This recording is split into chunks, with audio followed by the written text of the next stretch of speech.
নমস্কার বন্ধুরা, কেমন আছেন সবাই? আমি খুব ভালো আছি, আপনারাও নিশ্চয়ই খুব ভালো আছেন। Welcome to my cooking channel মায়ের সহজ রান্নায় সবাইকে জানাই স্বাগত। আজকে আমি একটা রাইসের রেসিপি করে দেখাবো। রেসিপিটা একদমই আমার নিজস্ব রেসিপি, কিন্তু খেতে খুব ভালো। প্রচণ্ড গরম পড়েছে, অনেকেরই ইচ্ছে হয় একটুখানি বাইরের খাবার খাবো, স্পাইসি ফুড খাবো। সেক্ষেত্রে এই রান্নাটা আপনারা একবার করে খেতে পারেন, আমার মনে হয় ভালো লাগবে। প্রথমে আমি নিয়ে নিয়েছি গোবিন্দভোগ চাল। এটাকে আমি একটুখানি জলে 3-4 বার ধুয়ে নিয়ে জাস্ট আমি এমনি রেখে দিয়েছি, খুব একটা জল ঠল দিয়ে আমি সোক করিনি, এরকমভাবেই আমি রেখে দিয়েছি। আমি এখানে কড়াই নিয়ে নিয়েছি, কড়াইতে দেবো সর্ষের তেল। আমি কিন্তু রান্নাটা সর্ষের তেলে করব,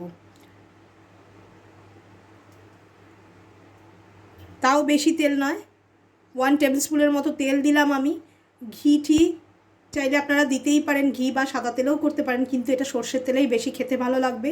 প্রচণ্ড গরম পড়েছে, অল্প তেল মশলায় এই রান্নাটা আপনারা করে খেতে পারেন। এর সঙ্গে একটা সাইড ডিশ নেবেন কিছু, তাহলেই কিন্তু খাওয়াটা একদম কমপ্লিট হয়ে যাবে। আর যে একটা ক্রেভিং হয় বাইরের খাবার খাবো বাইরের খাবার খাবো, সেটা কিন্তু এটাতে অনেকটা কমে যাবে। তেল গরম হলে আমি দিয়ে দেবো তেজপাতা, জিরে। এখানে আমি প্রথমেই দিয়ে দিচ্ছি দুটো মাঝারি সাইজের টমেটো কুচি করে আমি কেটে রেখেছি। টমেটোটা আপনারা চাইলে কিন্তু এখানে পেঁয়াজও দিতে পারেন, আমি শুধু টমেটো দিয়ে নিরামিষে করছি এটা। আপনারা চাইলে পেঁয়াজ, রসুন সমস্ত কিছুই দিতে পারেন। আর এর মধ্যে কোনো সবজি, সয়াবিন, মাংস দিয়েও কিন্তু করতে পারেন। আমি এখানে 3-4টে কাঁচা লঙ্কা কুচিয়ে রেখেছি, দিয়ে দিলাম।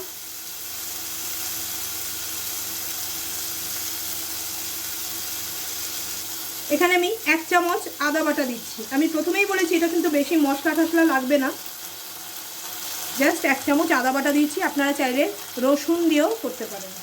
আমি এবার একটু নুন দিয়ে দেবো, সামান্য একটু হলুদ গুঁড়ো।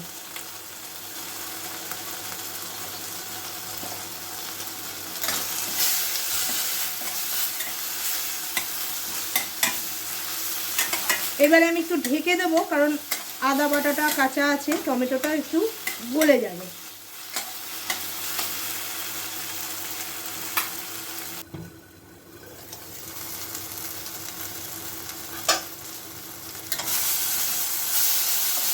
টমেটোটা একদম গলে গেছে, তেলও ছেড়ে গেছে।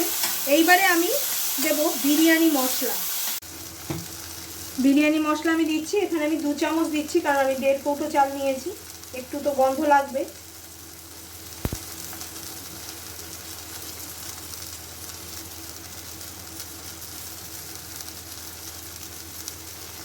একটু জল দিয়ে আমি মিশিয়ে দিচ্ছি।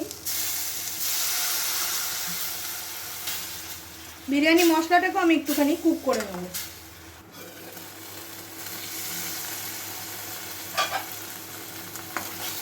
মশলাটা একদম ভালোভাবে কষে গেছে, এবার আমি চালটা দিয়ে দেবো। আপনারা বুঝতেই পারছেন আমি বিরিয়ানি করছি, কিন্তু সেটার মধ্যে না আছে সবজি, না আছে মাছ মাংস, কিছুই নেই।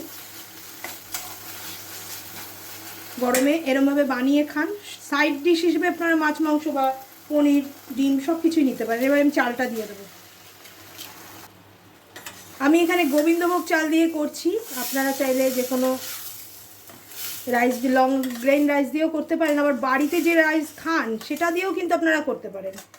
মাঝে মাঝে একটুখানি স্বাদ বদলে রান্না করবেন, তাহলে কিন্তু রান্নাটা খেতেও ভালো হবে আর রান্না করতেও একটা ইন্টারেস্ট লাগে। এটা আমি একটুখানি মশলার সঙ্গে ভেজে নেব লো ফ্লেমে, এই মিনিট 7-8 মতো। দেখুন আমি ঝরঝরে করে ভেজে নিয়েছি। এটা যেহেতু গোবিন্দভোগ চাল তাই আমি এতটা ভাজলাম। আপনারা বাড়ির চাল দিয়ে করলেও একটু ভেজে নিতে পারেন, তাহলে ভালো হবে, ঝরঝরে হবে।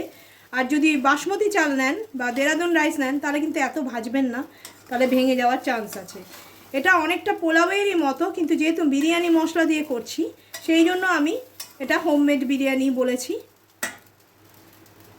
আমি এবারে নুন দিয়ে দিচ্ছি। নুন আমি আগেও দিয়েছি, আর বিরিয়ানি মশলার মধ্যেও নুন থাকে, ওই জন্য আমি অল্পই দিলাম, পরে টেস্ট করে আমি আবার দিয়ে দেবো। এখানে আমি একটু মিষ্টি দেবো। আমি মিষ্টির মধ্যে তো বাতাসাই দিই, গুড়ের বাতাসা। আমি এখানে একটা ছোট গুড়ের বাতাসা দিয়ে দিচ্ছি, একটু মিষ্টি হলে ভালো লাগবে, আর যেহেতু ঝালও আছে ব্যালেন্স হয়ে যাবে। এবার আমি জল দিয়ে দিচ্ছি, অবশ্যই গরম জল দেবেন। আমি আন্দাজে জল দিচ্ছি, আপনারা মেপে দেবেন। আমি জলটা আন্দাজেই দিয়েছি, আর অবশ্যই গরম জল দেবেন, ঠান্ডা জলে খুব স্টপ হয়ে যায় কুকিংটা। টেস্টের সেরকম হেরফের হয় কি না আমি জানি না, তবে কুকিংটা স্টপ হয়ে যায় বলে সবসময় একটুখানি গরম জল রান্নাতে ব্যবহার করলে রান্নাটা সুন্দর হয়। আমার যদি আবার পরে জল লাগে আমি দেব। আপনারা কিন্তু 1.5 কাপ চালে অন্তত 2.5 থেকে 3.25 কাপ দেবেন, কারণ গোবিন্দভোগ চাল এটাতে বেশি জল লাগে না, বাসমতি রাইসেও বেশি জল লাগে না। অন্যান্য চাল হলে কিন্তু 2:2 অনুযায়ী দেবেন।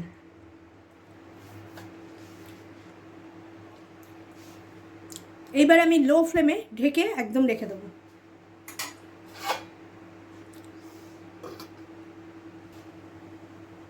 আমার 5 মিনিটের মতো হয়ে গেছে, দেখুন একদম রেডি। বিরিয়ানি বলুন, পোলাও বলুন, যাই বলুন না কেন, টমেটো রাইস যেটাই নাম দিন, আমি তো নিয়েছি বেঙ্গলি স্টাইলে বিরিয়ানি। রেডি। আমি গ্যাস বন্ধ করে দিচ্ছি, 2টো কাঁচা লঙ্কা আমি গুজে দিচ্ছি, ওপর থেকে দিয়ে দিচ্ছি একটুখানি কেওড়ার জল, সামান্য একটু রোজ ওয়াটার।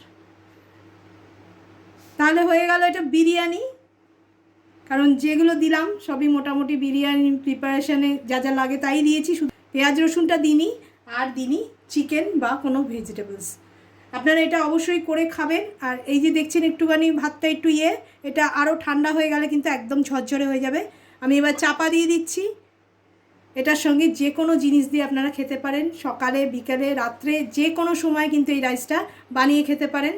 যাদের বিরিয়ানিতে খুব ক্রেভিং হয় মাঝে মাঝেই, বাইরে থেকে কিনে খাওয়াটা খুব পসিবল হয় না, তারা কিন্তু এটা করে খেতেই পারেন। আমার মনে হয় আপনাদের এই রান্নাটা খুব ভালো লেগেছে। ভালো লাগলে একটা অবশ্যই কিন্তু লাইক দিয়ে দেবেন। এরপরে আমি প্লেটিং করে আপনাদের দেখাচ্ছি।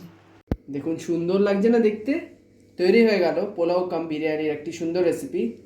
আপনাদের অনেক সময় পোলাও বা বিরিয়ানির ক্রেভিং হয়, কিন্তু অনেকজন আছে অয়েলি খেতে চান না, তারা কিন্তু কম অয়েলে অনায়াসেই কিন্তু ইজিলি এই রেসিপিটা অবশ্যই করে খেতেই পারেন। আর গেস্ট এলে কিন্তু একবার করে দিলে ওরা কিন্তু বারবার খেতে চাইবে। আমরা তো এটা স্যালাড আর রায়তা দিয়েই খাবো। আপনারা এটা শুকনো শুকনো এমনি নর্মালও খেতে পারেন, নাহলে আপনারা কোনো গ্রেভি আইটেম চিকেন বা মাটনের ওগুলো দিয়েও খেতে পারেন। সুন্দর একটি রেসিপি তৈরি হয়ে গেল। আশা করি আপনাদের সবার খুব ভালো লেগেছে।